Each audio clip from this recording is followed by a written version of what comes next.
It's Monday, and here on Wing It Buffalo Style, that means it's time to check out with TMZ for the latest Hollywood move. We are joined by Dax, who is coming live from LA right now. Now, Dax, last week we were delighted to hear that Amanda Bynes possibly, maybe was in Buffalo. I mean, I know that voice, and I know those buildings, so I'm saying she was here, but now she's back in New York City, and she had a little plastic surgery. What's happening there? Well, number one, she was absolutely in Buffalo. Whether she wants to deny it or not, she was definitely there.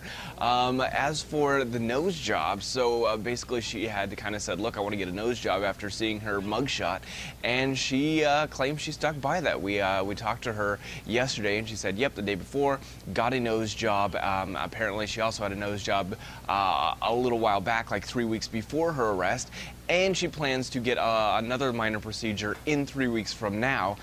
She's trying to make it perfect. She is claiming that there's no bandages, that the nose needs to heal naturally according to the doctor, so you're not going to see her walking around with any bandages on, but it's almost perfect in her mind, and she will stop hiding from Paps once the nose is fixed, because that is what is irking her. And look, it's Amanda Bynes. I don't know how much of it's true, but this is all coming from her. Now, do you think the timing's a little too perfect? Maybe she was in Buffalo to get that nose job? I don't know anymore.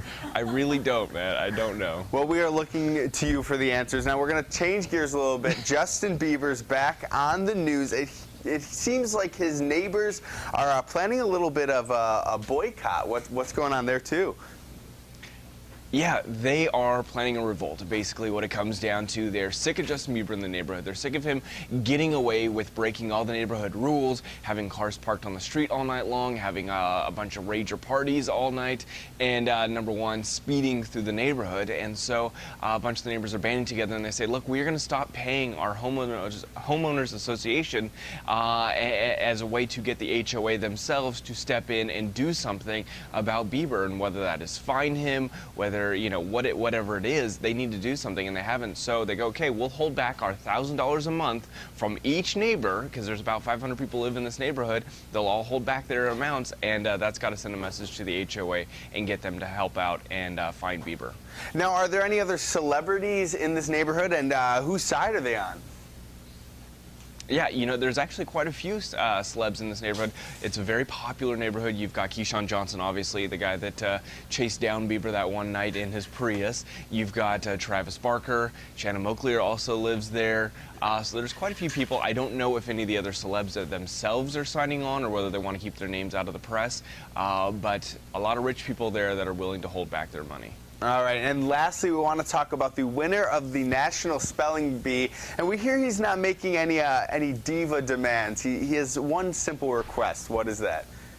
One little request from Arvind, and that is to go to Disney World. We talked to Arvind's dad, who is saying, look, the only request that the kid had after winning the spelling bee was that he got to fly out, take a picture with Mickey Mouse, and hang out. And, the one question we asked was, he didn't look very excited when he won. He just kind of stood there, and he said it just took him a little while to actually let it sink in that he had won the spelling bee. It wasn't that he wasn't excited, he just didn't really comprehend what had happened. Well, I say take the kid to Disney World. Thank you so much for joining us, Dax. And as always, you can catch him weeknights here on CW23 right after the 10 o'clock news. But right now, we're going to take a break, and when we come